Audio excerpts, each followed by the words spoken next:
Selamat datang kembali pada perkuliahan pengukuran dan meteorologi. Pada pertemuan kali ini, kita akan membahas tentang pengukuran temperatur. Pengukuran temperatur, atau sering juga disebut sebagai termometri, merupakan suatu proses pengukuran suhu atau temperatur pada suatu lokasi atau titik untuk dilakukan evaluasi secara langsung atau evaluasi setelah pengukuran. Nah, jika kita lihat dari sejarahnya, pengukuran temperatur, jika kita buat timeline, hingga kita sekarang mengenal unit Celsius, Fahrenheit.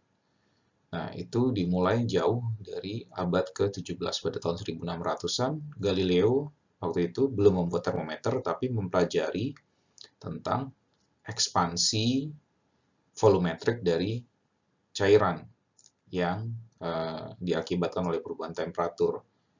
Nah, salah satunya mungkin Anda juga bisa lihat atau cek ada yang namanya benda yang disebut sebagai Galileo thermometer. Hingga pada akhir tahun 1600-an, seorang fisikawan Prancis, Guillaume Amontons, yang membuat sebuah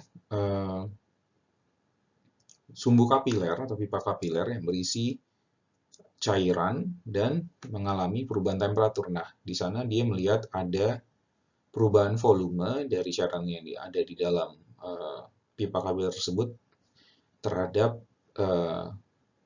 perubahan temperatur. Di sana dia melihat ada perubahan ketinggian seperti kita melihat pada termometer sekarang. Nah, hingga pada tahun 1659, orang Prancis lainnya, peneliti dari Prancis, Ismail Beaulieu, itu pertama kali menggunakan merkuri atau raksa yang sering kita lihat sekarang, termometer raksa di dalam gelas atau tabung gelas atau ya sumbu kapiler tadi. Nah,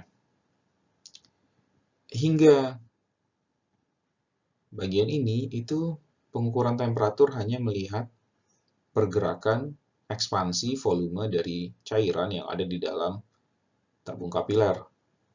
Hingga pada tahun 1715, Gabriel Fahrenheit, peneliti dari Jerman, membuat skala temperatur untuk pertama kalinya. Fahrenheit membagi termometer ke dalam 180 bagian, scale ya, division, dibagi 180 bagian dari titik beku hingga titik didih dari air. Ini yang sampai saat ini kita tahu sebagai skala Fahrenheit. Nah, uniknya dari 180 bagian ini, titik tengah dari batas boiling hingga freezing ini, titik tengahnya adalah suhu tubuh manusia. Anda bisa baca lebih lanjut tentang skala dari Fahrenheit. Nah, skala Celsius yang kita tahu sekarang itu diintroduce oleh peneliti dari Swedia, Anders Celsius. Nah, dia membagi range yang sama dengan Fahrenheit dari titik beku 0 derajat hingga titik didih di 100 derajat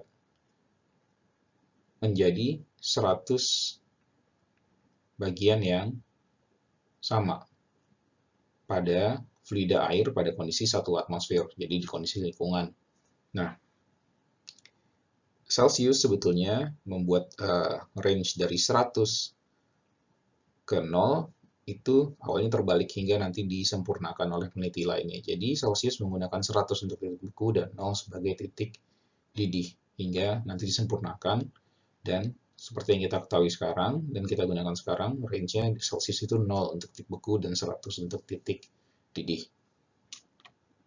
Setelah diperkenalkan oleh Fahrenheit dan dilanjutkan oleh Celsius, standar temperatur untuk skala dari 0 sampai 100 derajat menjadi standar yang diterima oleh khalayak umum.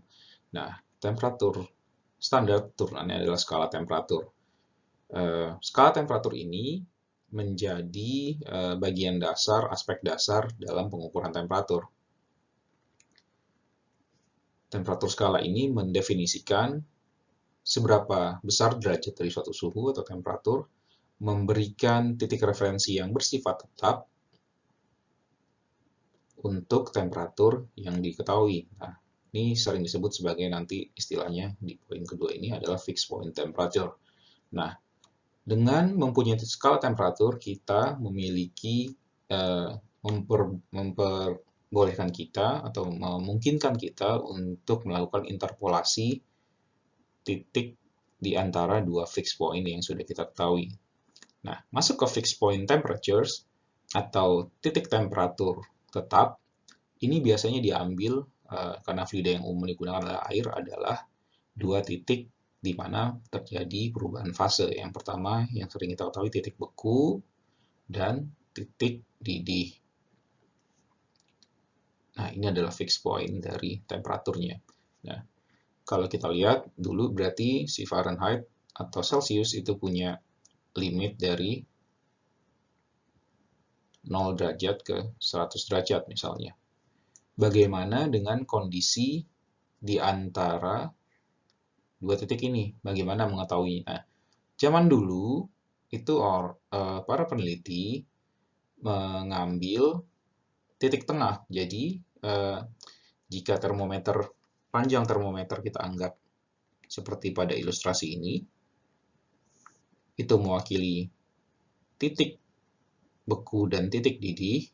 Nah, midway point atau titik tengah di antara 0 ke 100 itu dianggap sebagai 50 derajat. Lalu titik tengah dengan antara 50 dan 100 itu dianggap 75. Lalu antara 0 dengan 50 titik tengahnya adalah 25. Begitu seterusnya dibuat divisi-divisi berdasarkan interpolasi yang simple seperti ini.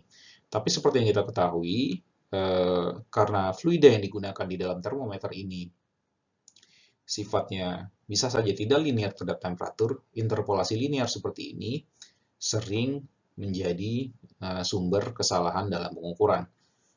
Nah, oleh karena itu dibutuhkan standar dalam melakukan interpolasi dan kalibrasi temperatur.